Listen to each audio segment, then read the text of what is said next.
When Kirby talks, we listen. But what did he have to say this time?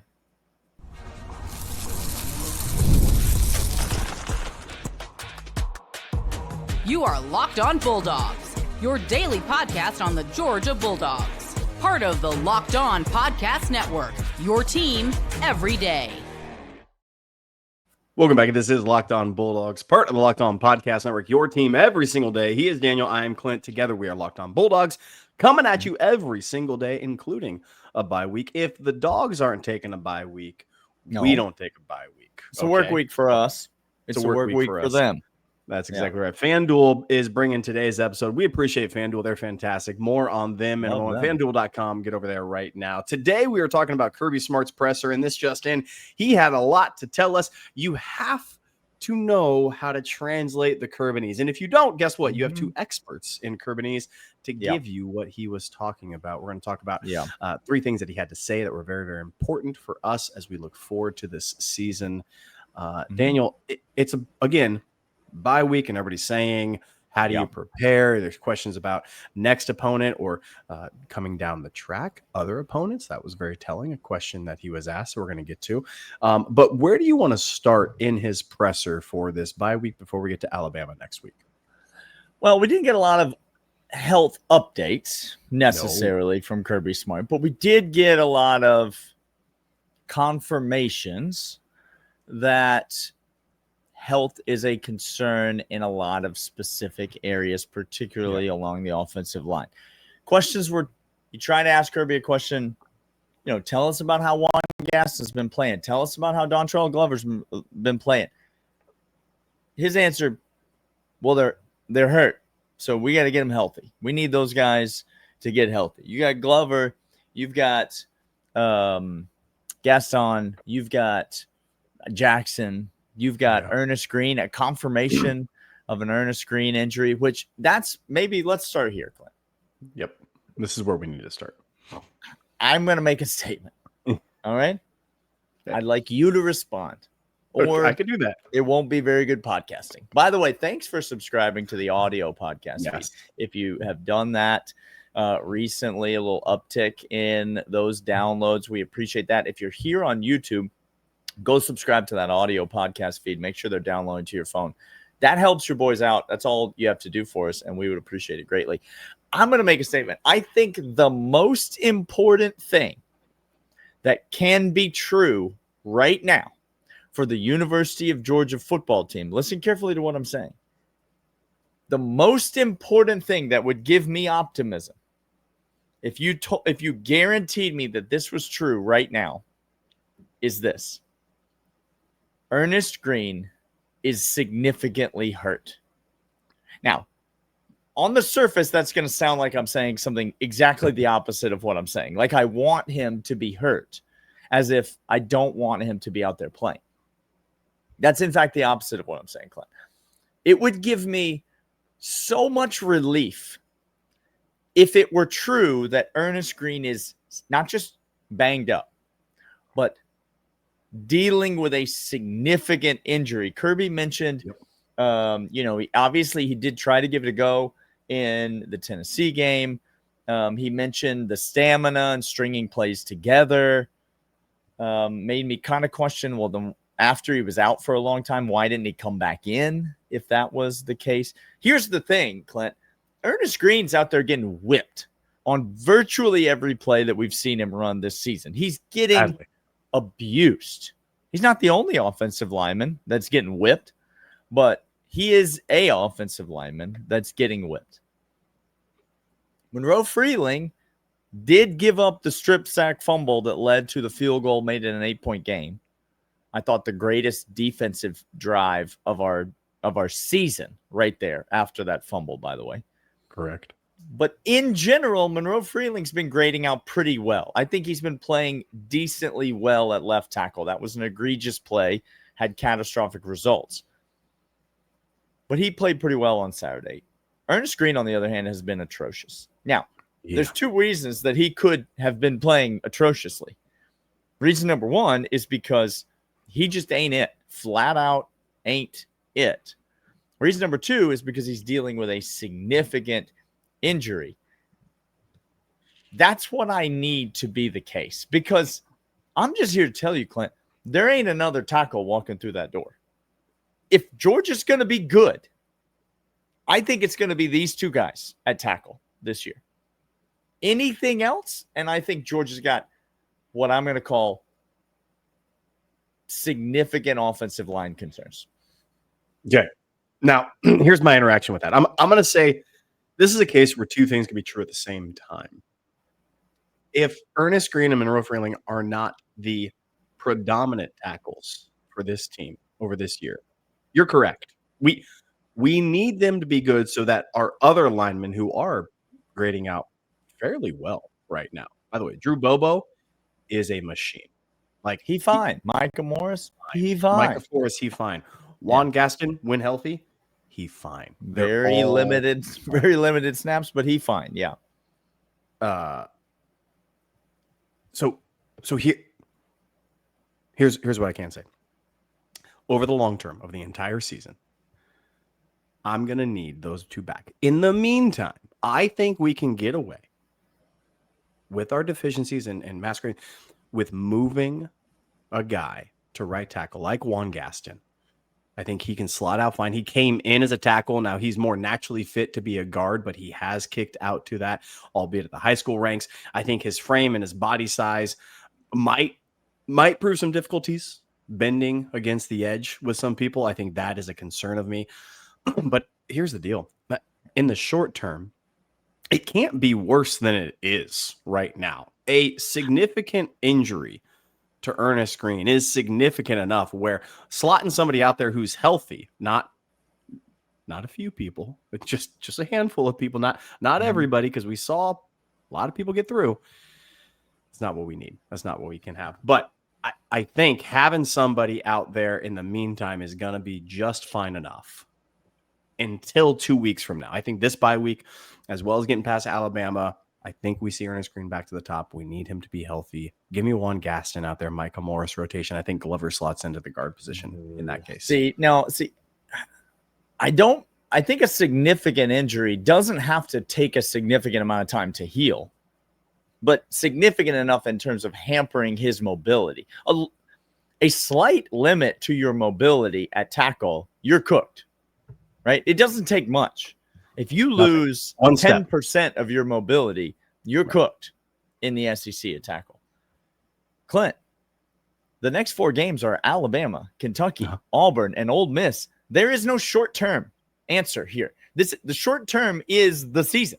Like, if this is like in the short term, we can be fine. I mean, could we beat Kentucky with Juan Gaston at tackle? Yes. Probably. Yeah. But any of those other 3 teams, are you telling me you're sure we could beat them with Juan Gaston at tackle? I'm telling you, I feel terrible going into those games if I don't have the 2 tackles that I feel like give me the highest floor possible. Because right now what we have seen, I know Bo Hewley came in at the end of the game and played well, but right now what we have seen is that the floor on virtually everyone who's been rotated over at tackle, the floor is very low. Like, the floor is catastrophically low. I have to believe that Ernest Green is injured. His floor is not that low. His floor is a serviceable SEC tackle. We could talk. I mean, it's a longer conversation. We should probably have a conversation about why do we only have 2 serviceable SEC tackles on this roster. That's probably a conversation we need to have.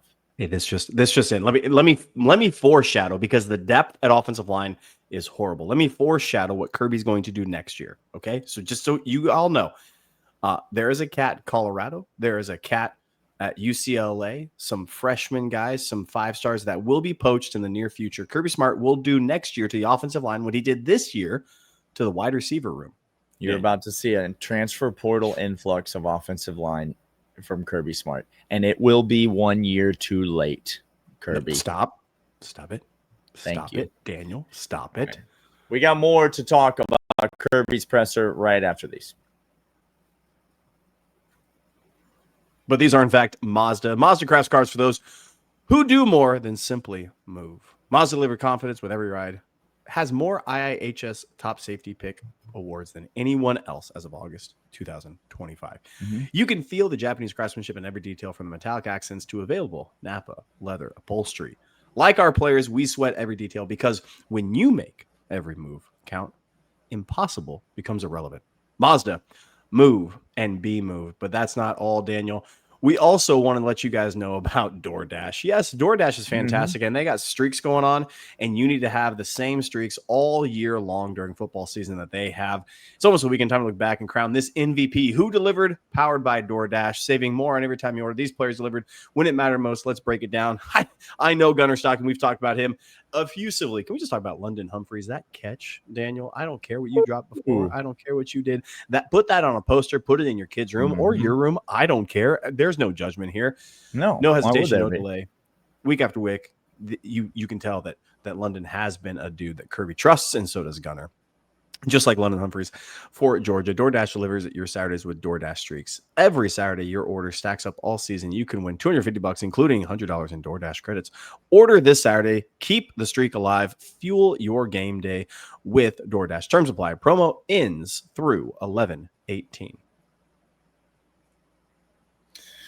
All right, Clint, I talked about the offensive line, the injuries on the offensive line. Again, we didn't get a massive update. I think that will be the story to watch for over the next couple of weeks. I have said already, and I'm going to continue to say, we're not talking about Alabama yet, but no. I have said already, and I will continue to say, whichever team gets healthier before this game on Saturday will win on Saturday. Alabama's very banged up. Georgia's very banged up. Whichever team gets healthier in the bye week will win on Saturday. That's where I think we're at with this game. So where do you want to go from Kirby's presser earlier in the week? I want to talk about the defense a little bit. I want to talk about how Kirby looks at this team culturally. I want to talk about what he said before the game. I'm going to get to those things, but the thing that presses me the most, he was asked, and this was interesting to me, and I don't know. Truth be told, I'm going to need a second translator on the Kirbyese, Daniel. All right, I'm going to need calling in another for a second opinion. I'm ready. I need the second opinion. I've seen the x-rays. I've seen the CAT scans. I've seen it, but I need another. Doctor, what do you think about this? Do you concur is what I'm asking you here, Daniel. Kirby, when asked about who he's preparing for this week, said, we take bye weeks and we prepare for teams that we're playing throughout the year furthest away from us. And then we work backwards. Now, Daniel, that was interesting to me. It piqued my interest, some may say, because what it did was it told me that next week Kirby's going to be focusing on Alabama, as he does this every week. He comes out and says, well, now we're actually we're working on ourselves Monday, Tuesday, and we might get around to them. I might actually know who's quarterbacking for Alabama, like those sorts of kind of tongue-in-cheek things. They'll be working on Alabama for an extra day. This Thursday, Friday, they'll be practicing Alabama. They'll be full practice in Alabama. So they'll get an extra day or two of practice in Alabama, but they're not going to spend 2 full weeks on Alabama. No. And why would you? That would be stupid. Yeah, he's often said it's too much. You end up overloading your players. You end up, they analysis paralysis. You get all these things going on. So, okay. So one, I thought it was sincere because he said things similar to that. Daniel. Yeah. So that was great. My second opinion checks out on that. My other second opinion is this. Kirby has a specific team in mind when he's saying that, Daniel. And he accidentally told you who it was. Tell the people who he told you, Daniel. I'm glad you picked it up. It's the same one I'm thinking about. I'm telling you, you don't want any part of this Georgia Tech team this year, Georgia fans. You don't want any part of them. You don't want a single bit of them. Like, you could laugh all you want at Clemson and you can point fingers, and we know that Clemson ain't it and Dabo ain't it. And we got all that. I know. And I don't think Georgia Tech's going to go 12-0, and go undefeated. But I don't care who you are. I don't care if you're Georgia. I don't care if you're Ohio State. I don't care if you're Oregon. I don't care who you are. I'm darn sure if you're Miami or Florida State or Pittsburgh or another ACC team, you don't want any part of this Georgia Tech team. If Haynes King is healthy, and Georgia Tech is clicking. That's a really good team. That's a really good team, and they do things that other teams don't do. It's not like you're having to prepare for a Paul Johnson triple option. No. But Georgia's not going to play another Haynes King this year. They're not. Period. There's not one on the schedule. We can laugh at him transferring out, flaming out other places, but I just want to take your gaze to Baker Mayfield in the NFL. The Buccaneers are one of the best teams in football because Baker Mayfield found himself a position in which he could excel in. Haynes King couldn't excel in other situations, admittedly so, but he's excelling. Quick, let's name someone who did excel under Jimbo Fisher. Oh, wait. Crab Legs McGee. He kind of, that was it. That was it. He's exceedingly passing all expectations at Georgia Tech. Yeah. Because of a coach who believes in him, develops him, and is getting him in the right position to do so. Yeah. Georgia Tech's a dang dangerous team. And here's why Kirby Smart is preparing for them now. One, they have a quarterback who can do it all.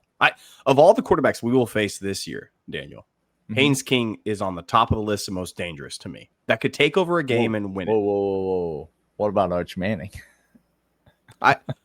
I know who we have scheduled. Oh, wait. And I know what I said. Okay. By the way, it's not that he's only injured. It's that he sucks. Yeah, he's bad. He's bad at football. Other than that, he's fine. He's fine. Haynes King can do it all. Throw, touch, layer, roll out, mobile. And Georgia fans, again, I'm going to say two things that are true. I am certainly glad we have Mike Bobo as offensive coordinator. And Buster Faulkner is a dude. He's a straight up chef who's a dude who knows what he's doing. Yeah. One day, Kirby will hire Buster Faulkner. One day. That will happen. I hope. I hope that's the case.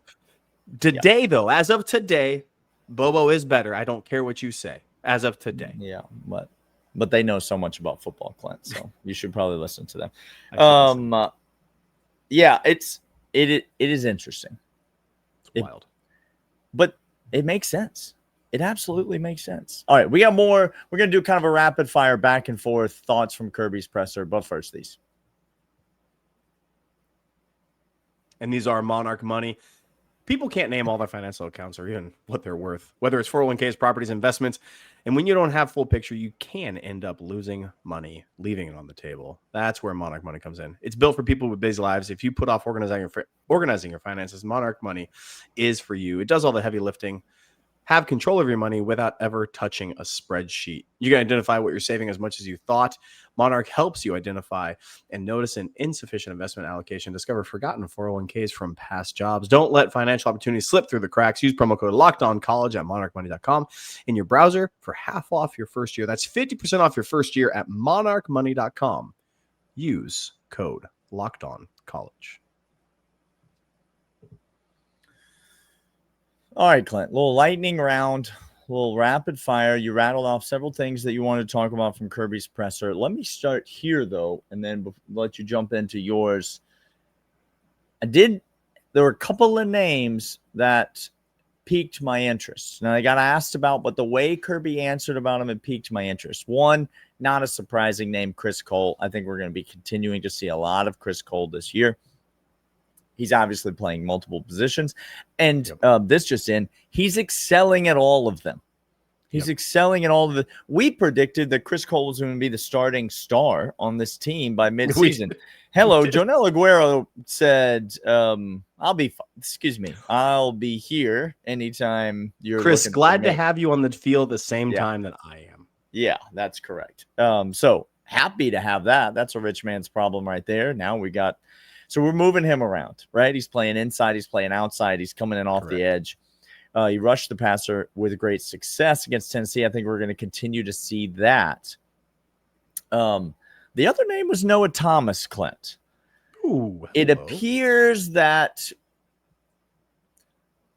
Noah Thomas is probably higher up in this pecking order than it would appear if you're just a stat sheet watcher, Clint. If you are just watching the box score, you probably don't. So it doesn't exist, but if a future existed where you could bet on Noah Thomas's increased involvement in the Georgia football offense, I would take that bet, because I think you're going to continue to see him get opportunities and make the most of them. Yeah, and that's what's so wild to me. Again, when you talk about wide receivers, especially in the Kirby Smart, Mike Bobo system, we all want to go ahead and say the stat game is so easy to fall prey to, honestly. And wide receiver, it's very, very evident, because you think to yourself, that's how they impact the game. It is true. Zachariah Branch on this team, yards per catch and touchdown, it's incredible. His speed and versatility have really, really transformed us. But we talked about how Dylan Bell found a way to worm himself back into our hearts at Tennessee because of his downfield blocking ability and his tenacity on the outside. I think if you look at what Colby Young is doing, Colby Young and Noah Thomas are a little closer to each other than maybe we pictured beforehand. Colby Young is having a stellar season with very timely, incredible catches all the way through. And it's again, parsing out the ball to multiple receivers and multiple guys on a regular basis. But all of a sudden, Noah Thomas comes along, and this is what's great about how Kirby operates his team. And this, going back to, I heard something before the game. He was talking about this team, and he says, I don't know if we're going to win, but I'll tell you what, this team is gelling together much more than it did last year. And we talked about that. It was evident from play one, Daniel, to begin the season. How Kirby operates this is not just a one-hit wonder, one-star wonder. It is, I need dudes at various times to step up. And Noah Thomas is showing me a little acclimation into the system at Georgia. Okay. But he's coming along rather quickly, Daniel. That's what it told me. Well, you just get a little, Kirby's not going to shy away from telling you as soon as he learns to block, he'll get on the field more. As soon as he performs in practice, he'll get on the field more. Now, Kirby, he's going to tell you that if that's there to tell you. Correct. Instead, he says, love what he brings in practice. Yep. Love the way that he's picked up on the system. Check.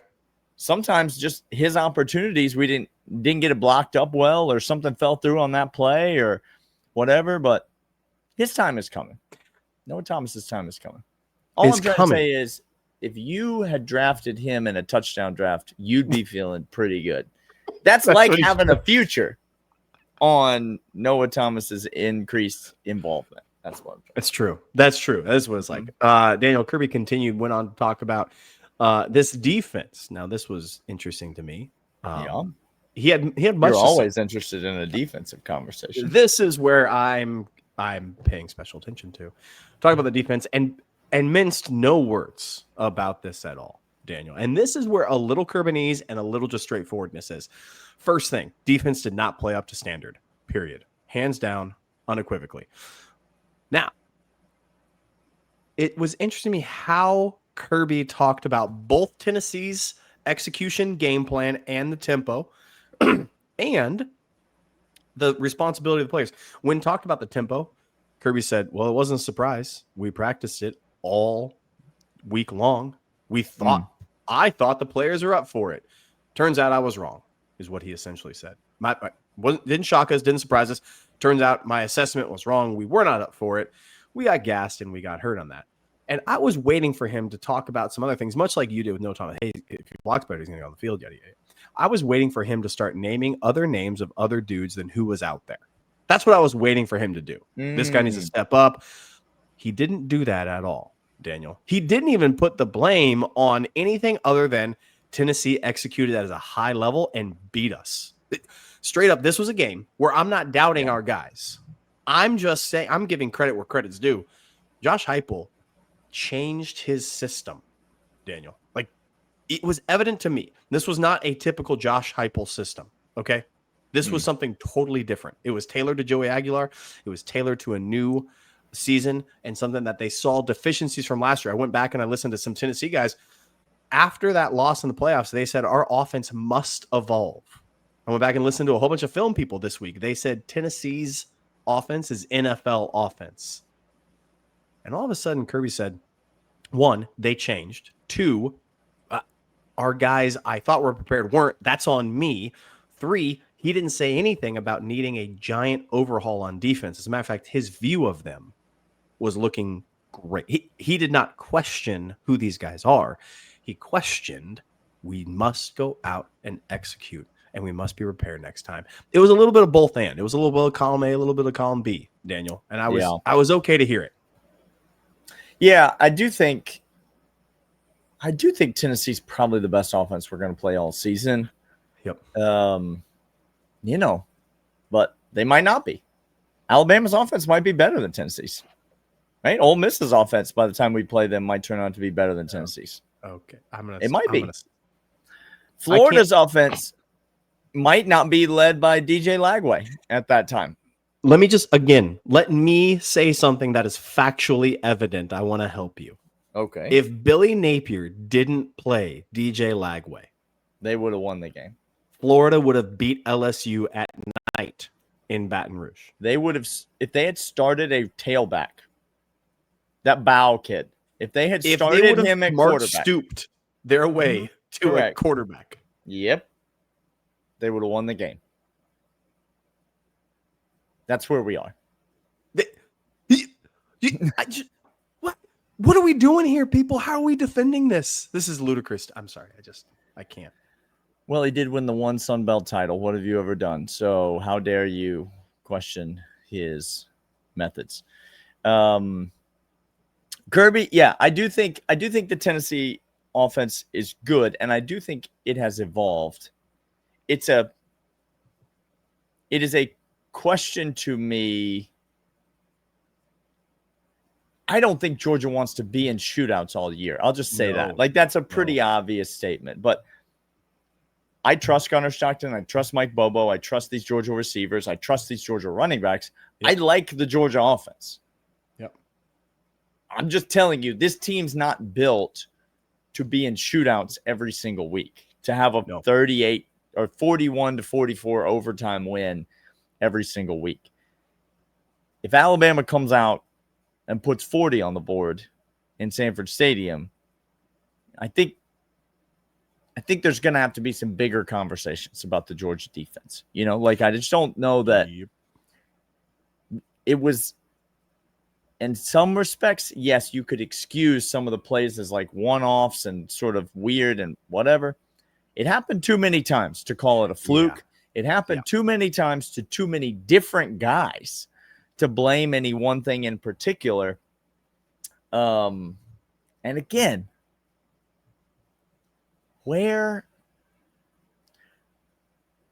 these are the guys. Like you said, there's not other guys that are being talked about. These are the guys. Correct. And jury's still out on a lot of this secondary. We shall see. This Clint secondary in particular.